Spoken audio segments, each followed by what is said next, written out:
It's time for Forward Nation Radio.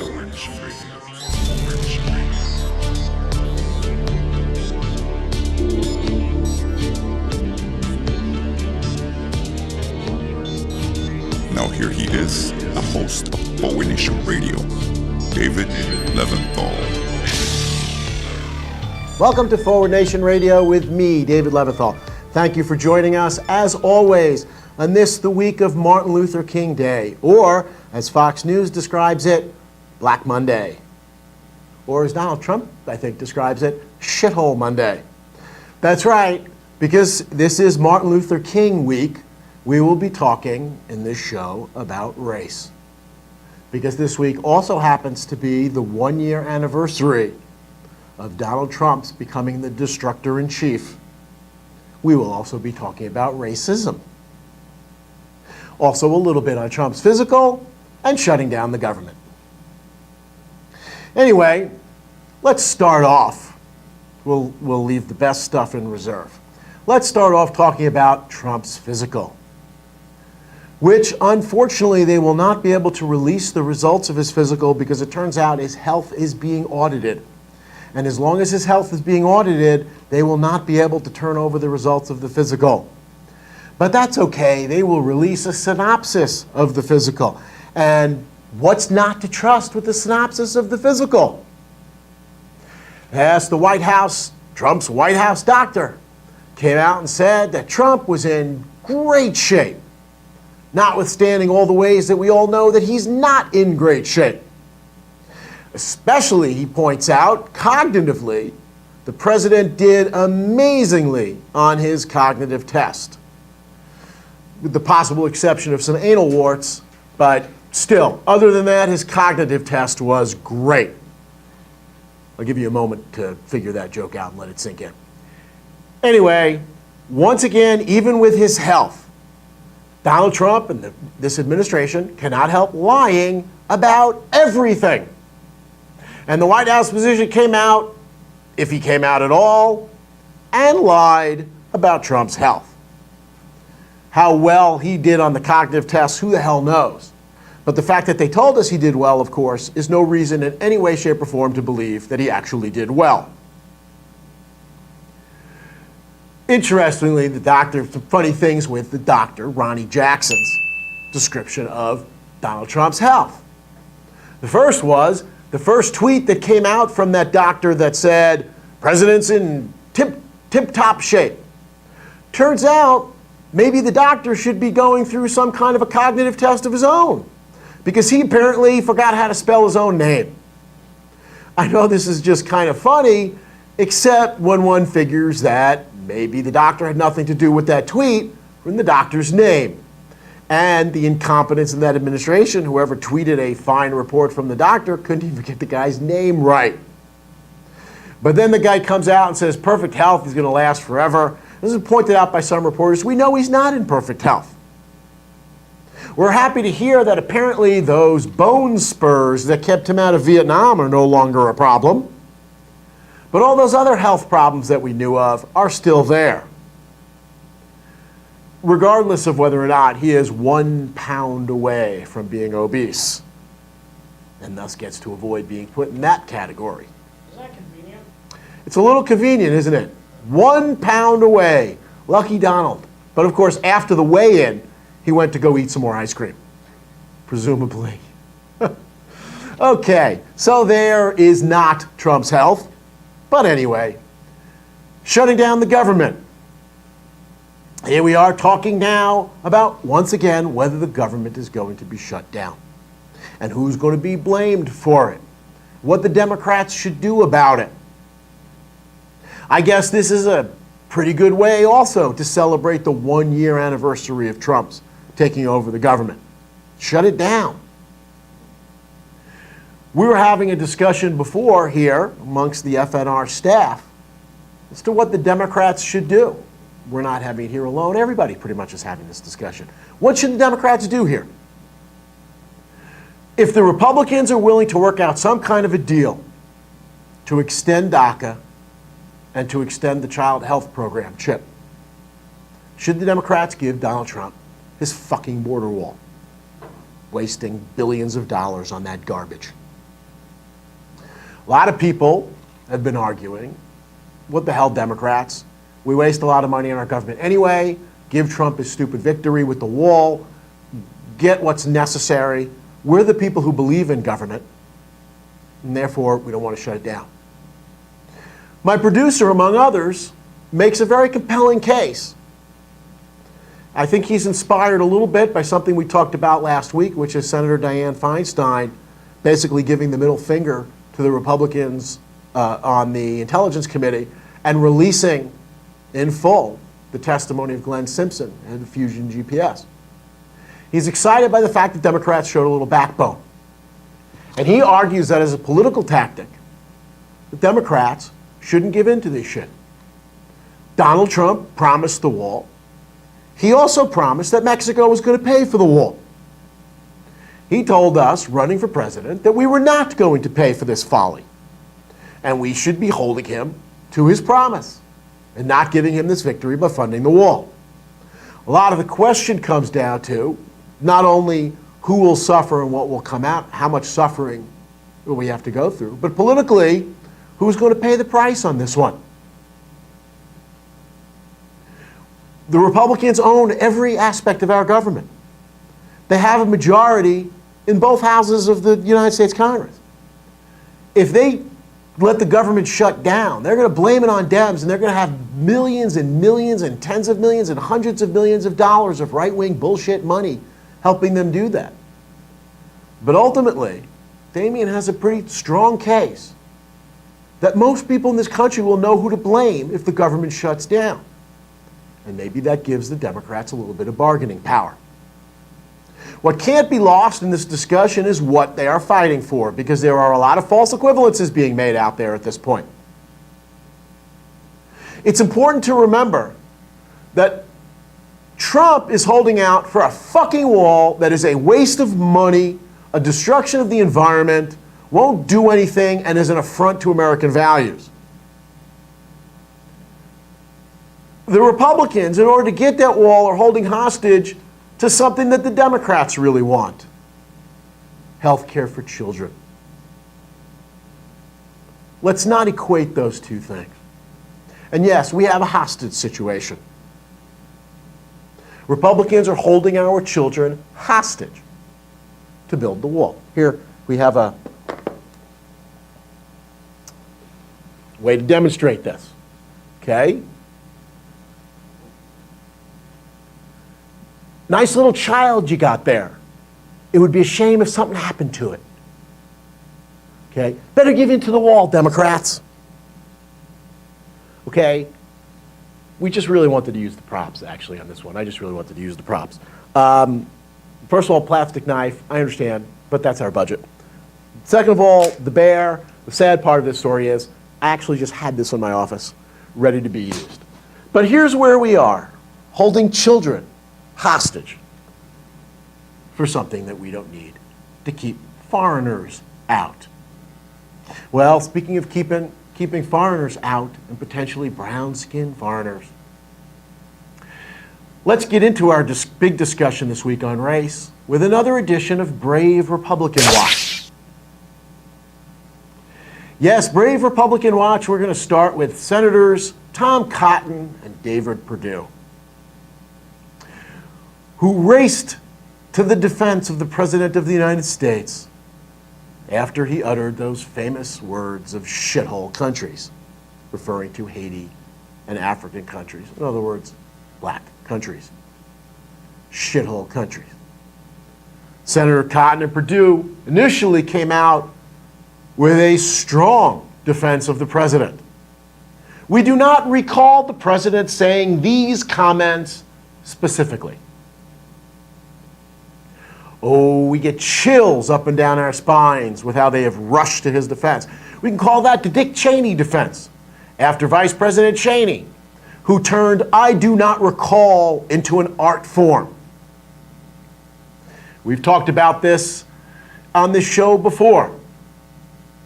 Dick Cheney, at one point, when talking to the FBI, about the outing of an undercover CIA agent whose husband had come out and informed the American public that the Bush administration was lying to them.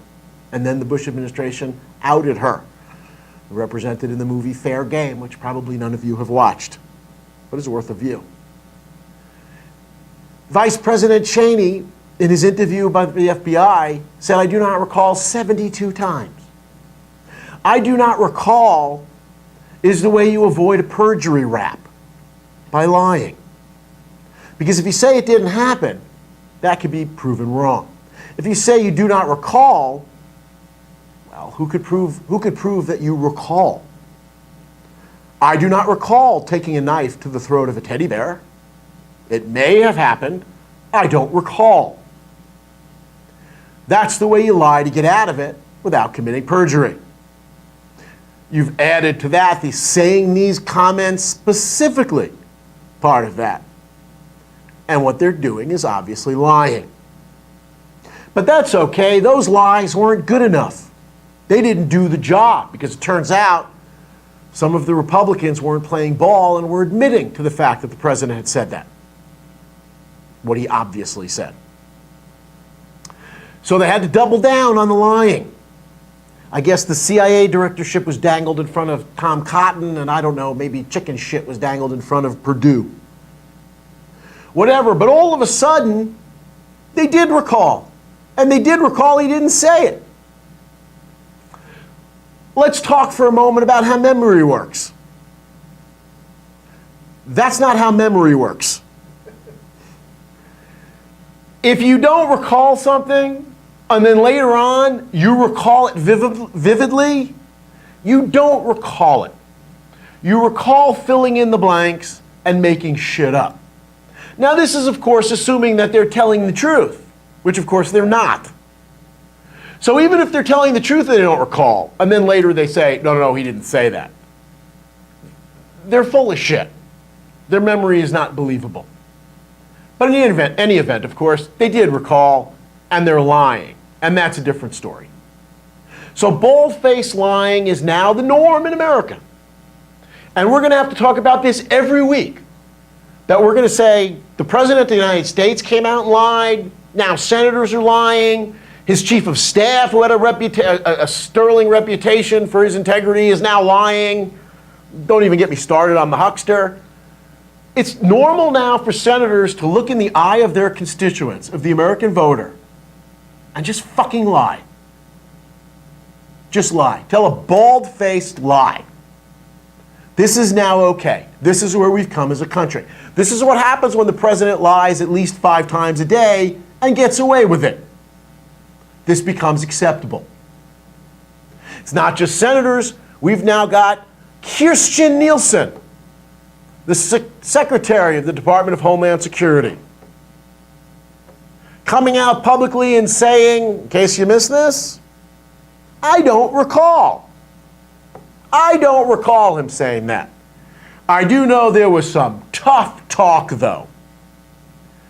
That's right. So when my kid's elementary school teacher comes and says, your kid was using profanity in class and that's inappropriate. I don't know where the hell he would have learned that shit from. But when your kid uses profanity in class, I'm going to say, no. He was just talking tough. Because that's what my kids do. They talk tough. What kind of crap is this? And then, of course, if you watch any of her testimony, she equivocated like hell, wouldn't answer a goddamn question. So now, the Secretary of Homeland Security is full of shit. At least the good news is Trump now feels it's important enough to lie about.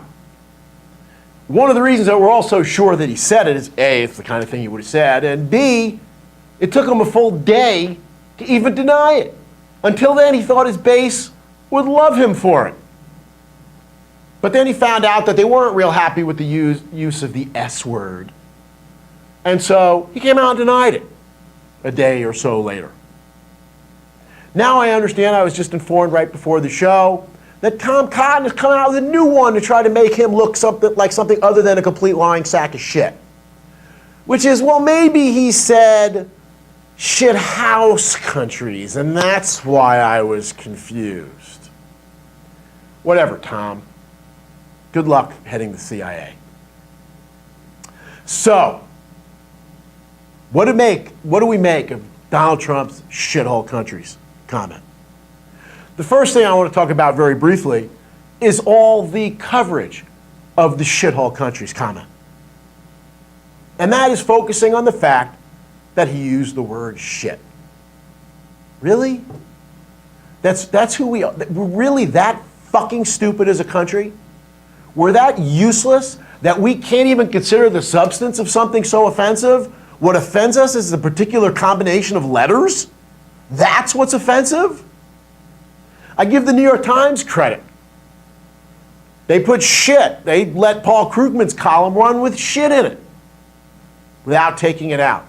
Is that even a curse word anymore? Well, if the president says it. If the president says it, it can't be a curse word anymore. Yeah, So that's pretty well defining curse words out of existence. We've gone from George Carlin's 7 words you can't say on radio to 6 words you can't say on radio to, oh, fuck it, say whatever the hell you want because the president does it.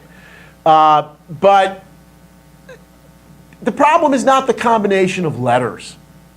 And really small-minded people need to get beyond that. I guess it's wonderful that we found an area where some evangelicals are going to draw the line. Child molestation didn't bother them. Child sexual assault was fine as long as we got the vote. But gosh darn it, you better not use that word shit. That would be bad. Really? That's not the issue. Maybe the issue is the racism. Now that's a bigger issue. The question being raised is the president a racist? Another question being raised is the Pope Catholic? Does that bear poop in the woods? Was Hitler an anti-Semite? Is Trump a racist? Of course he's a racist. How are we having this discussion? He's clearly a racist. He's obviously a racist.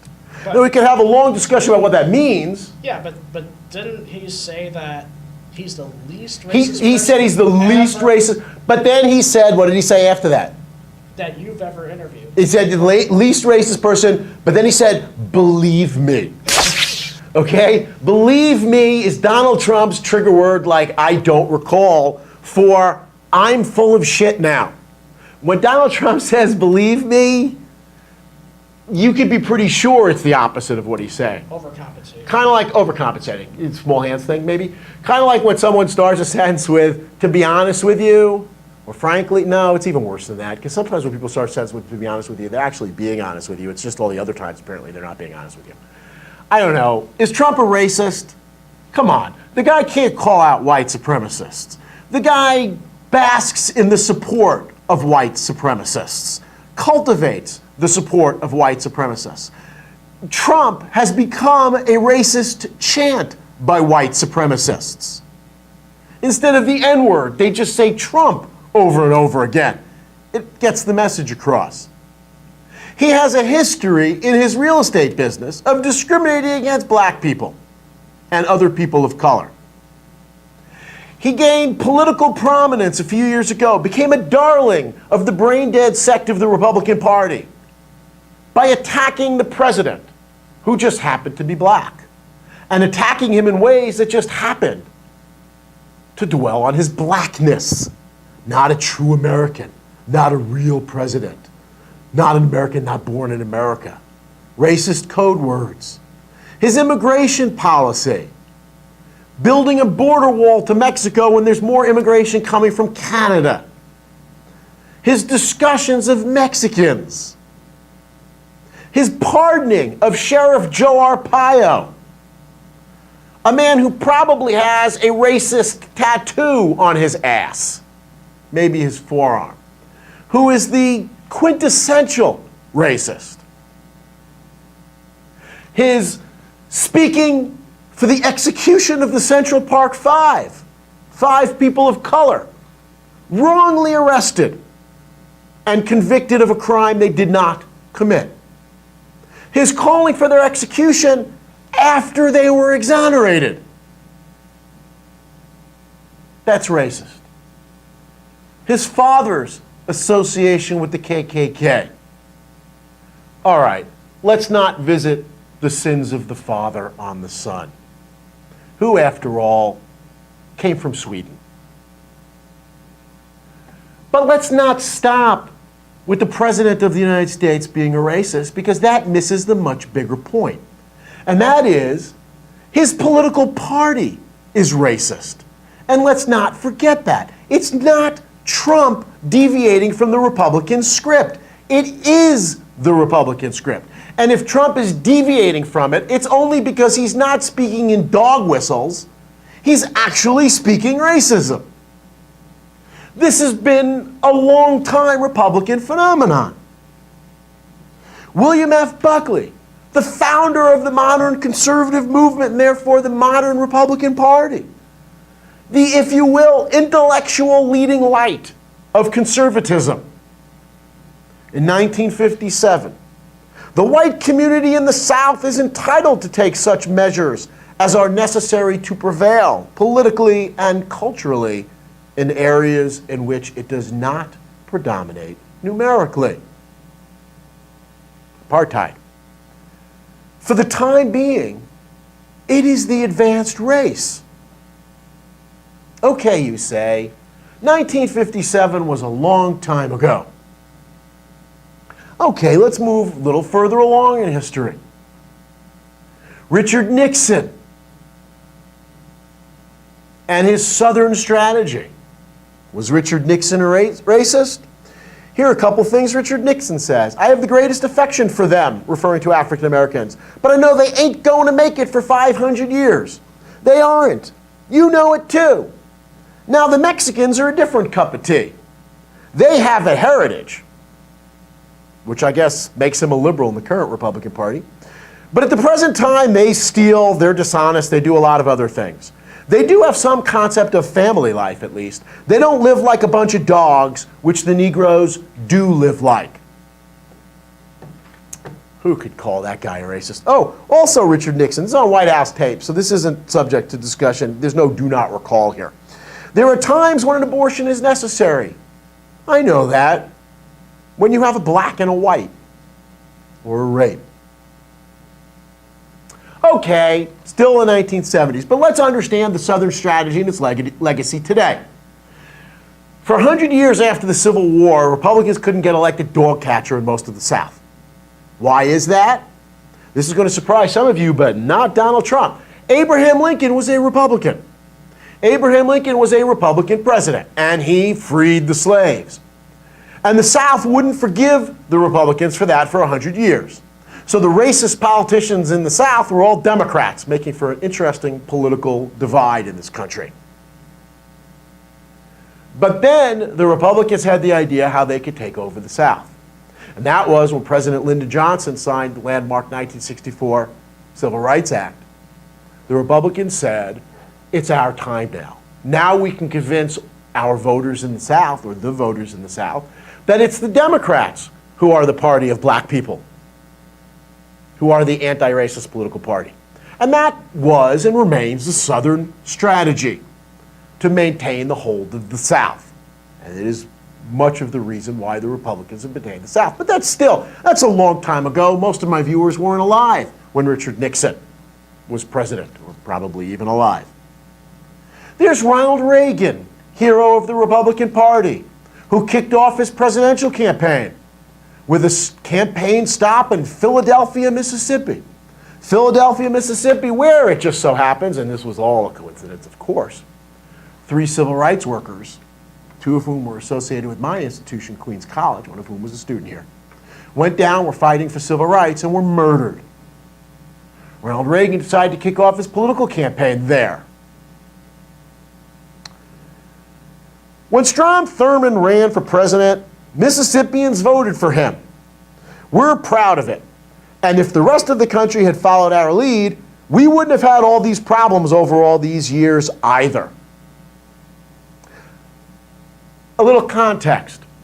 Strom Thurmond was a racist Democrat who ran for president in 1948 on a segregationist platform, because it turns out the Democratic Party was not racist enough for him.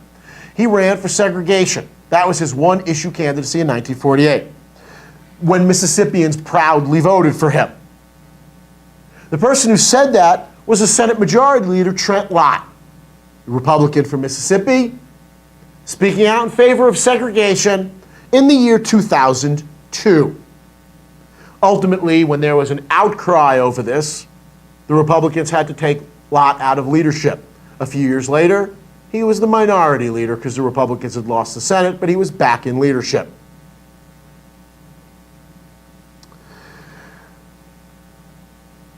How about this comment? There are those who contend that it does not benefit African Americans to get them into the University of Texas, where they do not do well, as opposed to having them go to a less advanced school, a slower track school where they do well. That's in the 2010s. All of my viewers, I'm willing to bet, were not only alive, but conscious and aware and educated for that one. That was the late Supreme Court Justice Antonin Scalia, another hero of the Republican Party. We're still talking about taking down Confederate statues to scum. The scumbags trying to rip the country apart on the basis of keeping people down on the basis of their race. The Republican hopeful for governor of Virginia, Ed Gillespie, was running ads about taking down Confederate monuments. Monuments to evil racists. Monuments to people like Nathan Bedford Forrest, one of the original founders of the KKK, who, among other things I recently read, was responsible for slaughtering surrendering troops, just murdering them, many of them black. These are the people we should be building monuments to and leaving them up. We're rolling back the civil rights movement through legal challenges. Shelby County v. Holder, we've talked about at length. Basically eviscerating the Voting Rights Act. And voting itself? What about voting rights? This is Shelby County. What about the Interstate Voter Registration Cross-Check Program, which is a fancy-sounding name for stopping blacks from voting? How about caging, which we talked about a little bit last week or the week before? The case being considered by the United States Supreme Court out of Ohio,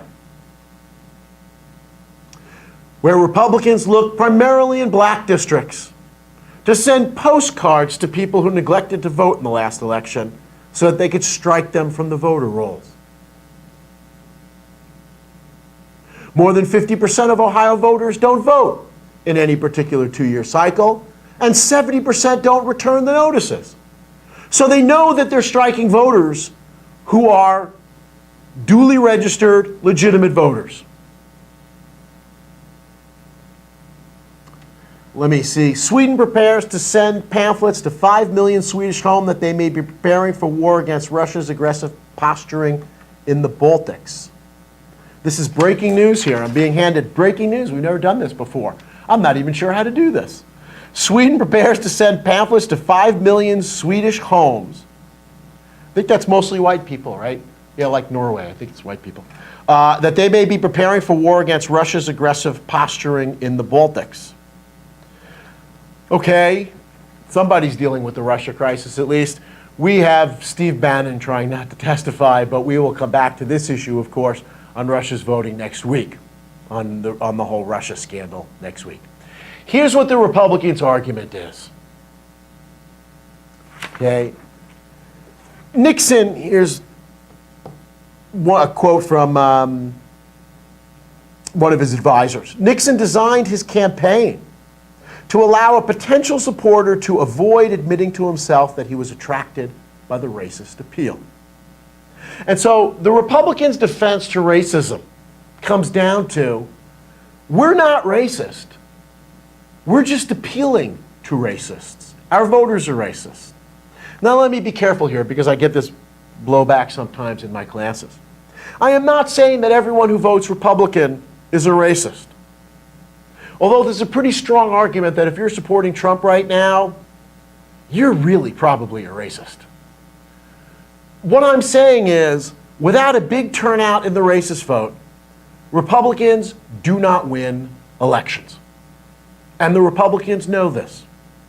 And so they might argue, as they do in the gerrymandering case, this isn't to stop black people from voting because of racism. This is to stop Democrats from voting so we can win elections. And that's okay. So far, the Supreme Court has said that's okay. That's what they're deciding now. As LBJ had pointed out in the 1960s, if you can convince the lowest white man he's better than the best colored man, he won't notice you're picking his pocket. Hell, give him somebody to look down on, and he'll empty his pockets for you. That was 50 years ago. And it is the most succinct and best definition of the Republican Party today that we have. Diversions. The wealthy, the Trump, his friends, his family, the people who fund right-wing media, the Kochs, the Mercers, are stealing from this country. They are impoverishing us and destroying our future for their own selfish gain. And how do you do that? You have to convince a lot of people that it's black people they need to hate. So in a way, it almost doesn't matter whether the Republicans and Trump are racist. What is clear is that they are making racist appeals. They are clearly engaging in racist practices to win elections. And that is not good for the country. As we see 7-Eleven workers getting arrested and thrown out of the country. We think about the crime that Republicans seem to care about and the crime they don't. And they seem to care about crime committed by colored people and not white people. The war on drugs has changed dramatically because it's white people using drugs. Our focus on crime, lack of bail, getting people out of jails, locking them up in jails, is racist. We feed this with this whole white victimology appeal. Grab a Trump supporter, and it's 99% or more certain that he's going to talk about how unfortunate it is to be white in America. This bullshit comes from somewhere. And it is appealing to a racism while it allows the average Trump supporter to say, I'm not a racist. The controversial Times article about the white supremacist who seemed so normal and argues, I'm not a racist, and can believe that because it's white people who are the victim. This is the whole point of Fox News.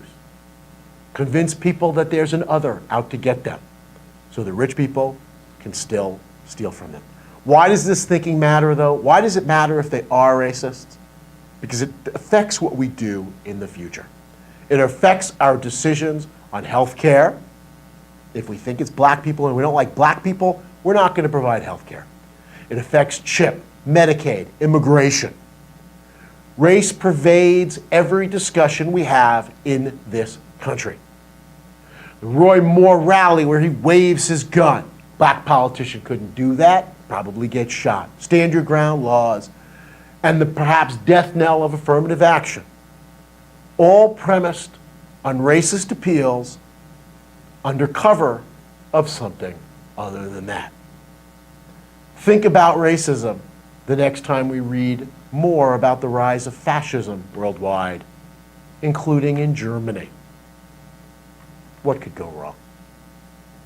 We actually, I'm informed by my producer Damien that we have a listener question that we'd like to get to now before we finish the show. Yeah, and the question was also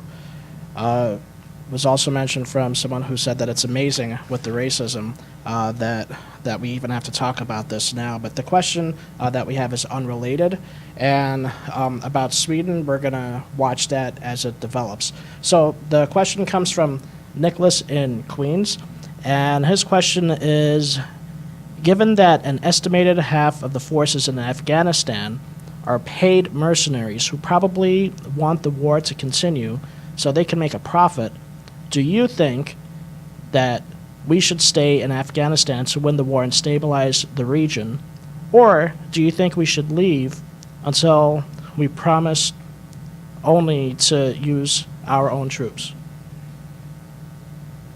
I think if we can win the war and stabilize the region, I think we should be doing that. I think the problem with Afghanistan is it's become pretty clear at this point that we're not winning the war and we're not stabilizing the region. And that, I think, becomes a $64,000 question. I think you've got two issues with regard to our foreign policy regarding Afghanistan, Iraq, all these other places. Of course, we're talking about Iran and scrapping the nuclear agreement. And one of the things that many of us have learned over the last couple of decades is, as much as we'd like to believe that the United States gets to stomp its feet and get whatever it wants, and I'm speaking to you now, President Trump, the fact is we've learned that the United States can stomp its feet all it wants, and despite being the world's sole superpower, it doesn't get what it wants. That we lose a lot of the time, or we don't win a lot of the time. And that changes the question dramatically. How much are we willing to sacrifice in Afghanistan in order to win is one question. How much we are willing to continue to sacrifice in Afghanistan in order to continue to play to a draw is a completely different question that requires a completely different answer. And I suppose that puts me in mind of the famous John Kerry comment, you know, that fake war hero. The famous John Kerry comment when he testified in front of Congress after coming back from Vietnam with his 3 Purple Hearts. How do you ask someone to be the last man to die for a mistake? And I think that's really the big question here. Now, the idea of using private armies, it is kind of remarkable how much we spend on our military and how much more we're going to be spending, and yet we don't seem to have enough soldiers. We need to use private soldiers, many of whom had been, of course, employed by Betsy DeVos's brother-in-law, Eric Prince. And thus, we keep going round in circles, and the money train keeps on chugging. That's as well as I can do, I think, with that question, because that is a question that is a whole show in and of itself. So anyway, that's our show for today. Thank you for joining us. Like looking forward, go to forwardnationradio.com. That's forwardnationradio.com, and get the full experience. You'll see the video from this and every episode there, and on our YouTube channel as well. Don't forget to watch us on Podbean, and hopefully coming soon on iTunes. Please spread the word, share our links, share the message with your friends, family members, anyone who you think would be interested. Like us on Facebook, subscribe to our YouTube channel. Thanks for joining us, and we'll see you next week.